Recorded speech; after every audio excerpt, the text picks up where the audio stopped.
Okay, we live. Bismillah, alhamdulillah, assalatu wassalamu ala rasulillah, rabbi shrah li sadri wa yassir li amri wahlul 'uqdatam min lisani yafqahu qawli. Assalamu alaikum wa rahmatullahi wa barakatuh. Welcome everyone to today's live with a dear friend of mine, Sabah Ahmed. She is a physiotherapist by profession and a mountain adventurer by heart. Also co-founder of Summit Special, mashallah. Sabah, welcome. Thank you for having me. Yeah, mashallah. It's been a long time. How are you? Alhamdulillah, I'm good. How are you? Alhamdulillah, alhamdulillah. Great, mashallah. So let's jump straight in. Since we are a bit late already, sorry about that. Yeah. We were just trying to sort out some technical issues behind the scenes. Yeah, alhamdulillah.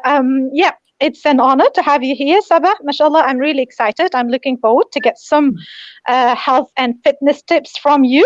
Could we just start with your passion project, Summit Special? When and how you founded Summit Special? What's the story behind Summit Special? Oh, cool. So me and my husband, we both love hiking. We both love mountains and adventuring. So we used to do a lot of hiking together. So we were like, why not just make a business from it? So what we then thought that there was a lot of, there was a big gap in the market where we found that a lot of brown people or people from the British minority ethnic backgrounds didn't really go out, and we never really used to see that. We used to see mainly white people out in the mountains. So we're like, let's try and make this accessible for all and open to all. So we set up this Summit Special where we just take big groups of brown people up a mountain. Yeah, not just exclusively for brown people, but it's just to try and just to try and encourage more people to kind of get outdoors from minority ethnic backgrounds, because statistically there's only 1% of us that actually visit the national parks, only 1% of us. So we're going to try and encourage more people to try and get out and enjoy the nature and enjoy the mountains as much as we do. Yeah. So we found it. We set the Summit Special, which is a mountaineering company, and we also are qualified. Well, my husband is actually a qualified mountain leader. I've done my training, haven't done my qualification just yet because it's quite a lengthy process. But we are trained mountain guides. So if there's any issues, we have like outdoor train, first aid train. Sorry. And we can hopefully guide you up and down the mountain safely. Mashallah. Like you said, unfortunately, our community not very active. They'd like let's say they'd like to spend more time at home indoors, right, and more involved with within the things that go inside the home, etc. How do you encourage or motivate Muslim women, specifically of Asian background, to go out and make use of the nature, especially in England, right? Yeah, I think this is a generational thing. We see our parents do it with us, so we just do it with our children. So it is trying to break down those generational kind of practices and barriers, of just actually encouraging people to go out. So how do we do that? We try and set up hiking groups. So we try and encourage people to try and come out in groups, because if people are doing it together, they feel safer. Yes. And obviously, if they go with somebody that knows what they're doing, then it just encourages people to just get out. So we do, and then I think once somebody's had the feel of it, once you've had a feel of getting out in the mountains and that that kind of exhilarating experience, people want to come back for more. It's like an addiction; they just want to go out again. So it's just trying to break down initial barriers. And the worst thing is always just the thought of getting out, isn't it? But once you're out, it's Absolutely, I agree. I was reading an article a while ago on BBC, how going for a walk 3 times a week, it really helps a person to preserve their thinking skills, because it's at the end of the day, it's being connected back to the nature. And we know Islamically, it lifts you up. Like looking at greenery, like it kind of fills you up with iman. If you can contemplate in nature, like our traditional scholars have said, look at the greenery or look at the sky and stars and think about the creation of Allah. It really fills your heart up with iman. You do feel like, wow, mashallah, like you connected to something that's much bigger than yourself. But like you said, it's the matter of getting out of the house, like from an experience, that's the right? hardest bit. Yeah. And I mean, it's hard to take your kids to the local shop, isn't it? Never mind on a big outdoor adventure. Yes. So it's just a case of just trying to overcome those little barriers that we have within ourselves, I think. And, trying to prioritize things so we just get out. Yeah, but we have a big prevalence of mental health problems in our community. We know that it's a big problem. So this is another reason why I try to encourage women, especially of my mum's generation. I think this is really important to try and target them as well. It's not for the young, it's for everybody. And when we talk about adventures in nature, we don't mean like hanging off a cliff edge and, because that's what my mum's perception is of like outdoors, hanging off with axes and things like that. We're not talking about that. We're just talking about just a little bit of, getting out, a bit of hill walking and connecting to nature, like you mentioned, which can really for mental health. Yes, so absolutely. Mental health. It's about our mental health as well. Yeah, mentally, spiritually, emotionally, I think Absolutely. it's really good for a person. Where Sabah, that leads me to my next question. Like you work as a physiotherapist, right? I do, yeah. Do you work part-time? I do, yeah. I only work part-time, yeah. How do you then fit in your mountain adventure and your like passion projects, shall I say? How do you manage your time, Yeah, I think you just have to. You have to just make time. I mean, we all live such busy lives. Time's a precious commodity. Nobody's got time. We just have to make the time for something that you're passionate about, and that's something that I feel like we do. I try and block, like a weekend somewhere, and I always try and book somewhere away so I know I have to go. If I've paid for a hotel, I know I have to go. If I've paid for a campsite or something like that. So it's just about managing your time and just prioritizing what's important. And what's not. We get carried away with things like housework and this and that. By the time we've done, we're tired. We don't want to get out. So it's just trying to prioritize what's important, especially when you've got kids as well. Just trying to be a bit more, trying to organize yourself a little bit. I always tend to plan the night before, so in the morning I'm not faffing, because when you are going out with with children, you need to start early. You need to start early. You need to get out. That's one of the key things, because by midday. Tired, they're going to get cranky. It's not going to be fun, especially if you've got young kids. So it's on yourself. Let's talk about the practicality of how do you manage toddlers on hikes? Oh gosh, yeah. So something that was really kind of important to me was to try and encourage Adam from a really young age to try and engage in nature, because one of the things that I found in our generation is that we just we didn't have that opportunity growing up. So until just recently, we didn't even know about the Great British Outdoors.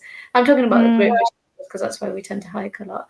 But so yeah, it's really important for us. So again, with a baby, you just got a carrier and just went out. Just don't think too much about it. Just go with it and. But when I say don't think too much about it, you do have to plan a little bit. We can talk about that in a short while. What are your top 3 must-haves for somebody who's considering to climb or go on hiking with a baby or a toddler? Yeah, so I think it depends on like your level of experience first. If you're inexperienced and you've never been out on a mountain or a hike or anything like that, then I wouldn't advise you to just get up and go. Because it might put you off. So, it depends on your level of experience. If you are thinking about getting out and you're thinking about hiking, I would maybe, if you are a complete beginner, join a group. There's so many groups now out there. You can find them on Facebook or anything like that, like a hiking group that you can start with, or even start in the local park. you know, and try out different carriers. Baby carriers are really important because you want your child to be comfortable. Kids, especially young kids, are great for like a few minutes of walking, and then they get tired and they want to be carried. You know, and you want this experience to be as enjoyable as possible. So I always advise to try out different baby carriers in the shop, see which one's best for you. You know, they're not all the same. You have to try and figure out which one is going to be good for you. The material ones tend to be quite good, like the Ergo Baby. They're quite good. Yeah, Young that's babies. Ergo Baby is the one we had. We used with my youngest two. They were born here, and we used to go to Haram quite often, like Oh go yeah. go for tawaf or umrah. So I really wore them out. I had two Ergo babies. Yeah, we used to And the good thing put about them in and go. Yeah, the good thing about the Ergo Baby is there's different positions of carrying as well. Yes. I would always advise when you're hiking and it's different terrain to always carry the baby on the back if you can, or on the hip, because if you have the baby in front of you, you can't always see where your footing is. You know, you don't want to trip on a rock or anything like that. So depending on obviously how big your baby is as well. But if you've got a big load here, you know, you want to see where your footing is, especially yes. terrain. If you're on uneven terrain, hill walking on grass or anything is normally fine, but you never know. So I would always advise to carry on the back, carry on the hip, avoid carrying on the front if possible, unless they're, you know, a small petite baby. And then obviously as they get older, you want something a bit more substantial. We've got a really kind of fancy hiker. They are expensive, and you know, maybe stop practicing low level, you know, in the park first, and then mashallah. Mashallah. So Sabah, how many mountains have you climbed? Have you counted? How many mountains have I climbed? We have done a few internationally. I've done Kilimanjaro. We did it a couple of years ago. That was an amazing experience. Is that in Japan? No, Kilimanjaro is the highest mountain in Africa. Oh, yeah. Okay. Then sorry, the name, like I'm obviously not aware. Yeah, you can tell. Yeah, the name sounds like very Japanese. Yeah, I think yeah.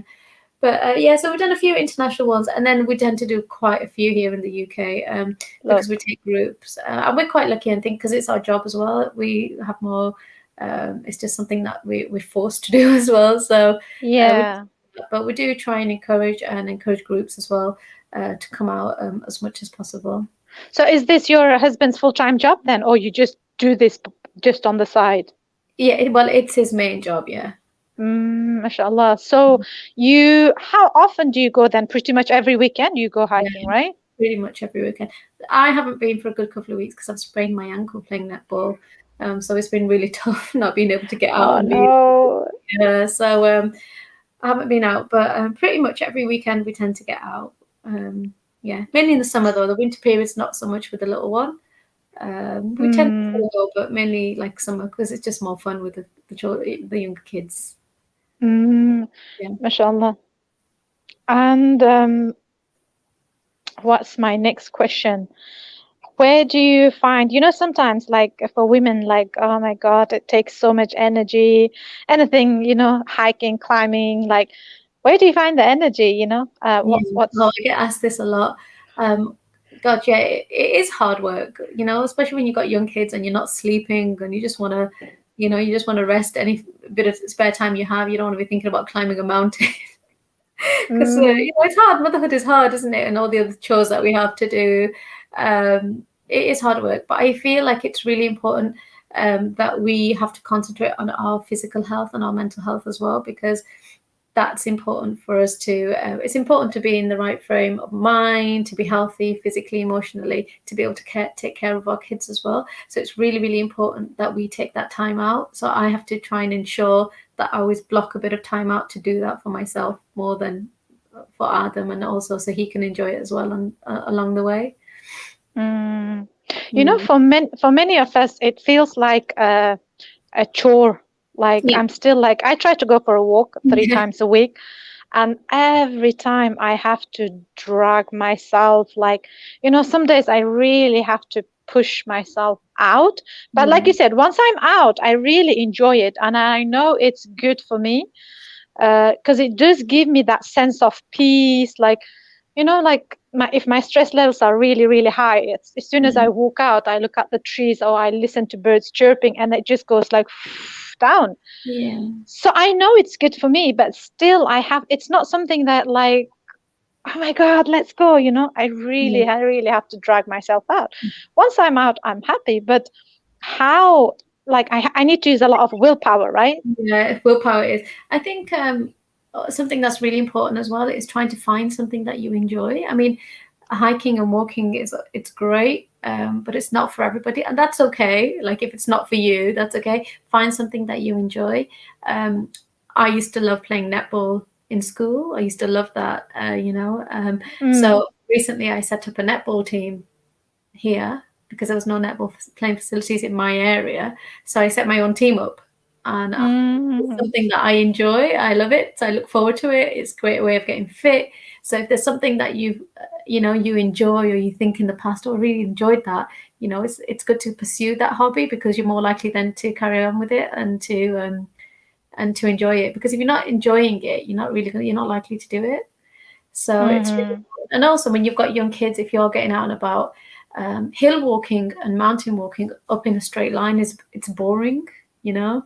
Um, Yeah, it's not the most exciting thing. I think it's just getting to the summit that's exhilarating when you see what you've achieved. But that's not always fun for young kids. So one thing that I would advise is when you are out hiking with the little one, to always mm, choose a terrain where there's things like lakes and animals water. and water, and something Yeah, children can engage with as well. yeah, Just more enjoyable for them, because no one wants to walk in a straight line up a mountain. It's especially with young kids, if there's nothing that's yeah, exciting and that's nothing that's going to stimulate them. yes. So always choose a terrain where there's a little bit of adventure for the kids as well. Yeah, yeah. I remember when my eldest kids, when they were small, we used to take them to Bolton Abbey quite a lot, like Yeah, throughout the summer. Like we used to go like 4 or 5 times, sometimes with family friends, sometimes just us, and they really loved, um, like playing in the water or just going up and down. And we used to go for a long walks, like we used to yeah, do rounds. And they still hold on to those memories. They still remember, like, oh, remember, Mummy, when we used to go to Walton Abbey, we used to do yeah. this, that. Yeah, it's You just got to try and make it fun. Like my little boy loves camping. So we just take a tent and we just sleep under the stars, and it's just something really small. I know it might sound like a big thing, like, oh, camping, who does that? But you just, once you've done it, and you find how much the kids enjoy it. You just want to get out and do it more. So it's just a case of trying to just get out there and experience these things and find what you enjoy, because you're more likely to do mm. something that you enjoy. You know, So like, does it become, I guess my question is, if you carry on doing it, if you keep pushing yourself, at some point, does it become like a lifestyle, you absolutely, know? yeah. And I think that's what it is. It's about lifestyle. It's about it becoming a lifestyle. Like I said, if it's something you enjoy, you're more likely to carry on with it. And then once you start seeing the difference in your physical health and your mental health, it's something that you would want to carry on doing, but you have to give yourself enough chance and opportunity to see those changes. So it's trying to have that willpower enough to carry on doing something until you start seeing changes in your body. Yeah, And once you start feeling stronger, you're fitter, you've got more energy, you're more conscious about your health, you start eating better. So it's like a bit of like a domino effect. Everything starts falling yes. into place, but it's having that willpower to try and do it, and just take them steps, take that first couple of steps to do it, and keep into a habit of doing it. Yeah, yeah, yeah. I definitely agree with the domino effect. So the days like I go for a walk, if I come back and my daughter says like, can we just have a milkshake? We have milkshake shop right next to our house, right? Like, oh, it's only 10 real, mom. I'll be more cautious. Like I'll be no, I don't Yeah. want to waste that 1 hour of walking. Other days, if I'm just home and I'm just relaxing and she says like, oh, mom, can we have milkshake? I'll be like, yeah, right. Yeah, come on then, let's have it. So you will be like, one good thing always It's leads to the next good thing. Like I have noticed it in not just in sports or fitness, like in many things, you don't want to waste the hard work, so you just like more cautious of what you absolutely. do next. Yeah, Yeah. absolutely. Okay, mashallah. So, Sabah, since you manage Summit Special alongside your part-time job as a physiotherapist, what are your top three time management tips? Oh gosh. Oh, you're talking to somebody who's really not actually that organized. I'm a very spontaneous kind of like just get up and go kind of thing. But you know, if I would have any management tips, it would always firstly be to start early, like um, Mm, and that's kind of hard because when you put the kids to bed, it's always that, shall I go to bed? I should really sleep because my kids are going to be in a few hours, or should I, yes. utilize this time for me time? And then, before you know it, it's like 1 o'clock in the morning, and you're like, oh, I'm going to be up in a few hours, and then you're tired. So Yes. it's trying to just get into good habits, trying to keep that balance of having that you time, making sure you get enough sleep so you have the energy to do these things. So yeah, just trying to manage your time. Start early. Early starts always are good, but if Better. make sure you have enough sleep, get to bed early enough, which can be tricky, isn't it, when you're trying to balance that me time as well. You don't want to sleep with your child and wake up with them either. You need a bit of a break. uh, Yeah. but yeah, so that's really important. And then yeah, just kind of planning ahead. Like I tend to just plan my weekends. Okay, I want to do this, and this weekend. And I just make time. I just have to make time for these things. We're always going to find time. We're always going to occupy ourselves with doing something that we don't need to do. Yes. To do that as mothers and women, but you're just trying to prioritize and make time. So yeah, that's really important. Yeah. For I'm some very women. spontaneous. I will be like, let's just pack up and go to Wales, and I'll be out, in the car, Mm. booking a hotel en route. And that's the kind of lifestyle we live, very random, spontaneous. Have you ever regretted one of these decisions where you just, got up and went somewhere? Yeah, when I was pregnant with Adam, I had really bad hyperemesis, really bad. And so my husband was like, why, let's just go out. And I was, let's just get out. So we went to Wales, and we were climbing, and it was tough, but it was good to be out. And when we got to the top, I'd had enough, and I was like, I just want to go home now. I'm tired. And Mm. like, okay, well, this is the path, and we have to follow the path. And I was like, I can see a shortcut. I can see a shortcut right straight down. I'm like, I'm just going to go. He's like, no, you can't do that because it's not safe. And I know, no, it looks straightforward, but you actually have to follow the path for a safe. I was like, no, no, no, no, no, no. I'm going to do this.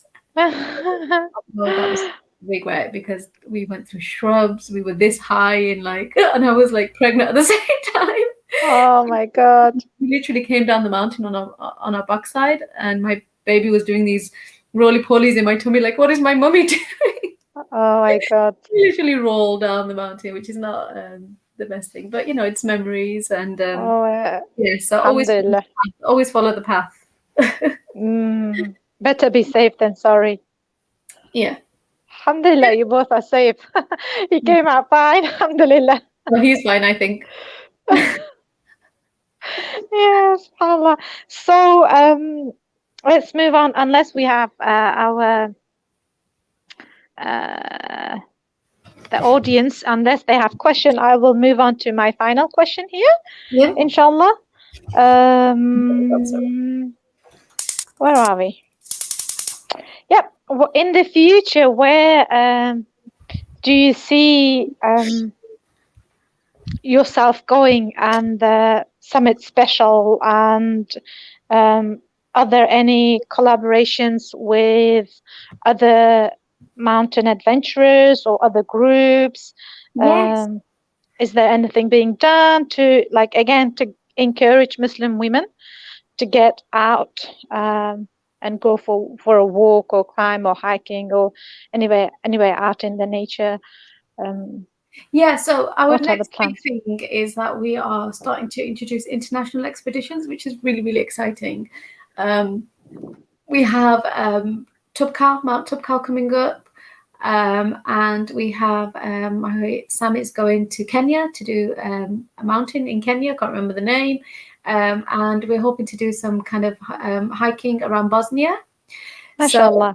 yeah, so this is really exciting. Just with this whole COVID situation, everything's been really slow, and the whole vaccination and traveling and PCR tests and all this has just meant that Yeah. things have been a bit slow at the moment. But inshallah, we hope to take Summit Special to the next level and start some international expeditions, which we're really excited about.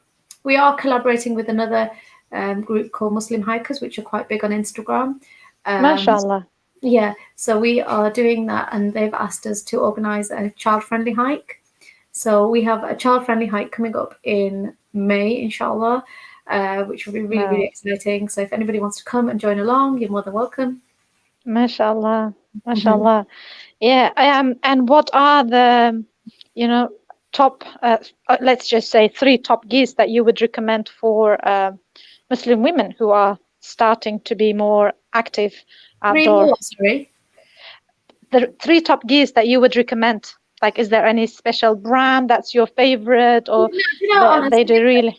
Yeah, I think people think too much into this. Honestly, when you hike, you don't really need when you're working out, you don't really need anything fancy. To be fair, when my mum comes hiking with me, she comes in her traditional clothes. I mean, we're talking about summer hiking here. Winter hiking is a bit different because obviously you don't want to get hypothermia up a mountain. But if you wear whatever's comfortable for you, would always advise on like some waterproofs. Which are important, and just good footwear. Waterproof's good footwear and some good layers. But however you want to layer that, that's up to you. I'm not, unless you're kind of doing like, extreme mountaineering, you don't really need anything fancy. Because like this kind of puts a lot of people off. They think, oh, I need all the gear, the backpack, this, that. Yes. Honestly, yeah. Yes, I also think that, Yeah, even like a bin bag inside your rucksack would work as a waterproof. So you can like it doesn't have to be expensive. It's always good to invest in a good pair of hiking boots, I think, anyway, because you're more likely to, if you're more likely to wear them again and again, you're going to get more use out of it. And waterproofs are good anyway to have, just generally. And then layers are just important when you're hiking, because you initially you You're might gonna get cold walking, and you want to take your layers off. So yeah, but any specific brands? I'm always going to say Crag Hoppers because I'm an ambassador for them. I love them. I love ethical as well. Or the items are mainly made of recycled material. They're super ethical, sustainable, and I think that's really important when we're choosing like what sort of brands we're working for. So we are being friendly with, we're eco-friendly, because that's the thing about being connected with nature. You appreciate nature. You want to try and minimize the risk to our planet as much as possible. So just being more aware of that. Yes, mashallah. We've just got one question coming up from the audience. Assalamu alaikum. Any advice to encourage spouses to exercise together? Oh, okay.